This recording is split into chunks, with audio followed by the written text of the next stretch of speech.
Hello, and welcome to my channel. Welcome back to True Reels, and let's heal unto the realest people on the planet who are dealing with some really serious life issues at hand and some real things that need to be addressed and some real things that need to be healed. I am so glad to be back to be able to share once again with you. I have something I feel like is significant to share, but I hope that everybody is doing well today. I stepped away for a couple of days or so, but I'm so inspired to return to you because this is something that I was thinking about a few days ago, and I remembered something, and I just think that it's definitely going to help somebody, help the hearer, help the person. Somebody that's on this video will be able to identify and possibly resonate with you guys.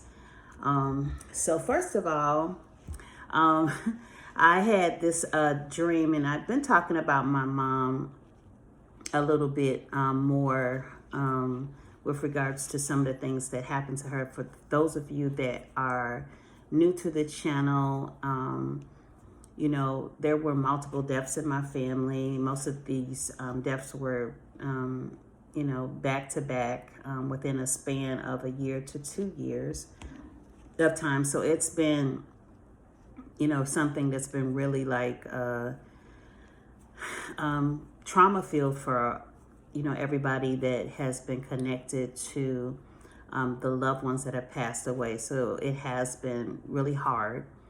But I just began to remember some of the details too surrounding or that led up to my mother's passing. So I had this dream. And if any of you guys are dreamers or have a lot of dreams, I know I do have a lot of dreams, but this particular dream came to me probably when my mom was like towards the middle of her illness. So she had a stroke. And it was really, to me, it was like out of nowhere. I didn't, you know, my mother was an advocate for taking her, you know, medicines and everything, and she was on medication, but, you know, she wound up having a stroke. And like I said, there are a lot of stroke survivors. There are a lot of people that have strokes that come out on the other side of it. And for a while, we did think that she was going to be okay. You know, we thought that, you know, and we were definitely praying for my mom and really just having faith that she was going to be okay. My mom was like in her like early 70s, and she had never had like anything this severe happen to her. So for the most part, she was pretty healthy. But this thing really did take us by surprise. She never used to complain about pain, never was a person that was chronically ill or anything like that. But this was a lot different than anything that we've ever experienced with her. So the Lord gave me this dream, and I say the Lord because the Lord would give me like a lot of dreams. I would call them like very lucid dreams. They were very detailed dreams. And again, this was really during a time when we had really just been believing and just really just releasing God's word over my mom, because at this particular time, she wasn't really eating. So she would eat a little bit. So even when she was at the nursing home, because she wound up going to a nursing home after she got released from the hospital, she would eat like a little bit, but she wasn't, you know, and she never was a big eater, but she definitely wasn't eating like one meal a day or, you know, like half a meal a day. She was, you know, she would eat sometimes 3 times a day or at least twice a day. And it would be like a healthy, you know, amount of food. It wouldn't just be like a little bit, a bite here, a bite there. So that was very concerning to us, to all of us. And so, like I said, we were in like this place of prayer for my mom. And I remember I went to sleep, and, she had really been on my mind. And the Lord gave me a dream about her. And it's such a significant dream because I saw my mom like so clearly in the dream. Like, in the dream, my mom was in like a hospital bed. So, if you're familiar with the hospital beds, they look like gurneys, or, they have the rails up. So, or you could put them down, you could elevate. So she was kind of like elevated in the bed. And in the dream, the room was really bright. So one thing that I really remember about the room was it was extremely bright in the room. Like, super bright, like almost like if there was sun inside of a room. So that was very unusual, that it was so bright in the room. It almost seemed like it was a room without walls. And I know this, probably trying to picture that is weird, but it's like there was no walls, but it was just like really bright. But the bed was there. And then it was like one of those little tables, like, so the tables that they like put patients' food on. It was like a table like that to her side. It was to her left side. And it was a telephone, and it wasn't like a new phone, like, it was like and I'm about to age myself a little bit, but I remember when I was coming up that they used to have like rotary phones, like, so they wouldn't be phones where you could dial like the dial pad. There were phones where you would have to put your finger in a circle and you would have to like go around. So it was one of those phones. It was like an old school phone. It was kind of like yellowish or something. And so the phone rings, right, in the dream. So I hear the phone ringing. My mother's up. She's not like as small as she was getting in her physical body that we, knew of. She was a little bit bigger, a little bit. She was still kind of petite, but she seemed well because she was sitting up in the bed. She wasn't like looking sleepy or weak or anything, or lethargic or anything. She just seemed, herself. So I hear the phone rings. The phone is ringing like really loud. And my mother reaches out to grab the phone, right? And the phone is on the table. And when she reaches out to grab the phone, her forearm gets like extremely like big. It was like really weird. It's like when she was reaching out to touch the phone, her forearm expanded. It got like really, really big. And she picks up the phone, and, I see her like, put the phone to her ear, and she's like shaking her head, yes, yes, okay, yes, she's just in agreement with whatever the conversation was. And then she hangs up the phone, and that was it. And I was like, man, what is this dream about? Because like oftentimes when I have dreams, I'm just like wondering like, what could this dream possibly mean? Why did I just have a dream about my mom? So I was in the kitchen, and I was, talking to my family members about it. Like, I'm talking to them. I'm talking to my friend about, my sister in Christ about the dream. And then it just dawns on me that my mom received a phone call in a like celestial heavenly type of place, and then she's, her arm gets bigger, it looks healthier, right? Because her arm was like small from her like not eating. She was, she didn't look frail, but she looked small, smaller than she's been. And so, but when she goes to reach and answer the call, it's like her arm comes to life almost. And then she, is in agreement. So she's shaking her head, yes, yes. And then she hangs up the phone. The dream is over.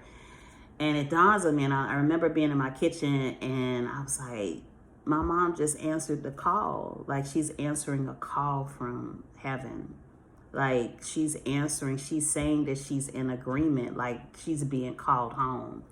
And I just remember like boo-hooing, like crying, because, you know, as much as I, wanted to like, have answers, because whenever our loved ones are sick, or if, God forbid, if anybody says that they are, ill and, could possibly transition, or there's a threat that they may not survive what they're dealing with, you already are on this high alert. Like, you just, and for us, it was just like prayer, just to like really believe in God. But when I heard, when I began to realize and get the interpretation of the dream, at first I wasn't happy about it. I'm just being honest. Even in my understanding, I just was like, wow, like my mom's ready to go home, like to be with the Lord. And it was just really hard. It just hit me like really hard. And like I said, I cried, and that's not normal for me to just break out and cry. But it was just like such an emotional moment. And then everybody that was in the kitchen was crying, and we were all hugged up and everything.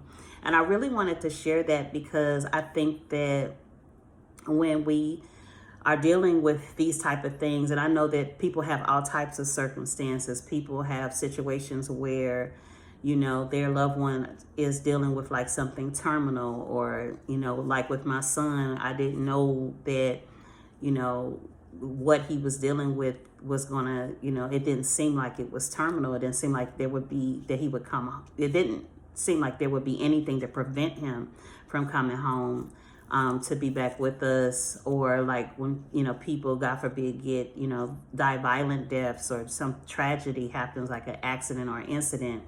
And so all of those things. But when it's a situation where you have a loved one who is, tired, fatigued, because of the situation that is going on in their body, which we don't know, because we're not dealing with that same situation. And I know sometimes people are like, oh, people are just being selfish if they want like their loved ones to stay with them. That's really selfish.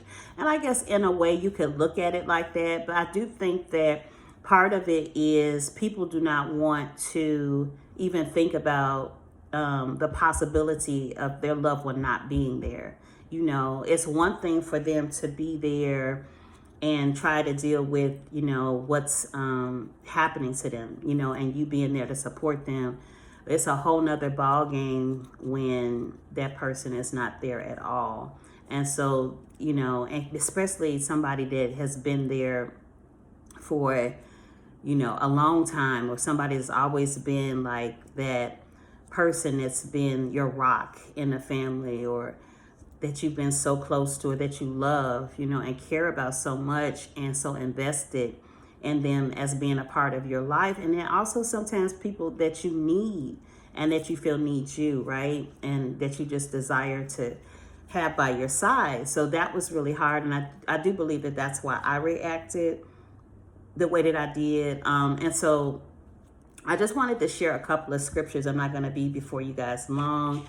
But I did want to talk a little bit about the will of man. And I know that oftentimes when we are praying for our loved ones to get better, we're praying for our loved ones to heal.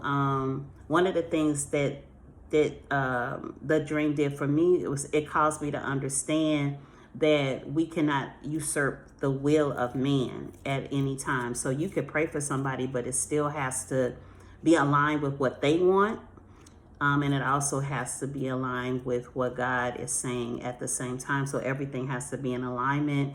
And I know, just offhand that, God gives us free will. He does, and I'm going to share some scriptures with you. God is not a witch. He is not, he doesn't control us like robots. He gives us a free will to be able to decide what it is that we desire. And when, I had that dream, it just caused me to realize, like, as much as I'm praying and as much as I desire this for them, and I'm not saying that she didn't desire for herself. I just believe that there was a point in time with my mom that she got like really tired, and I could really tell that she was getting tired. And so that was not something that, you know, I could necessarily like go against. One of the scriptures I'm going to share is Psalms 34:1. And this is just to highlight how we have a will and how God has given us free will to be able to choose our own path. So Psalms 34:1 says, I will bless the Lord at all times. His praise shall continually be in my mouth. I will bless the Lord, meaning I'm going to bless the Lord because I choose to. Joshua 24:5 says, and if it seem evil unto you to serve the Lord, choose ye this day whom you will serve, right? Whether the gods which your fathers served that were on the other side of the flood, or the gods of the Amorites, in whose land you dwell. But then Joshua says, but as for me and my house, we will serve the Lord. With our free will, we're going to serve the Lord. Mark 8:34 says, Jesus said, whomever will come after me, let him deny himself and take up his cross and follow me. Whomever will. We have to be in agreement. And, you know, we have to be able to be in agreement with what is going on in terms of the will of the Lord, right? And so, like I said, it's just, sometimes it's just a little difficult to accept because we desire, you know, our loved ones, and it is a human, you know, desire, and it's a reasonable desire to want our loved ones to be around. There's nothing wrong with that. We shouldn't feel guilty because of it. Excuse me, but we just have to learn to accept what it is that they choose. And I read that oftentimes a loved one's emotions and the things they are experiencing in their bodies drive refusal for treatment. You know, so my mom, she would refuse treatment. She didn't want to stay. She didn't want to go to a physical hospice. She chose to be home when she passed away. So that is where she made her transition. Oftentimes what they're experiencing can stem from exhaustion, depression, or a desire not to be a burden on their loved ones. I'm going to put the link to that in the description if you guys want to read about it a little bit more, just to get a better understanding about what the article is talking about. But that definitely resonated with me. I really believe the Lord was preparing me and my family with regards to her decision and the decision that she had already made. And no, we were not privy to that decision, but I do believe that she didn't ask us for permission to decide. Not that she ever would, because if you knew my mother's personality, she was not asking. She was not going to ask you for permission to do something that she desired to do. But I hope that there was something with regards to this dream and with regards to our time of sharing today that helped you to kind of understand somewhat what our loved ones deal with when they're dealing with like illnesses and conditions and physical ailments, and even like mental issues and mental depression and sadness and thoughts of suicide and all of these things, and even addictions, all of these things that could possibly lead them to pass away or to transition. Yes, definitely continue to pray for your family members, because God tells us to pray one for another. But on the other side of that, we do have to learn to accept what it is that they choose, and we cannot go against their will. So I have loved this time of sharing. I do hope that there was something that was said or something that you heard that would help you and help you understand better some of the things that happen to us when we are going through these periods of grief, and just trying to remember some of the things that were said and some of the things that happen during our loved ones' transition. I hope to be back with you guys soon. Until then, to the realest people on the planet, I love you guys. I'll continue to pray for you as you pray for me. Bye.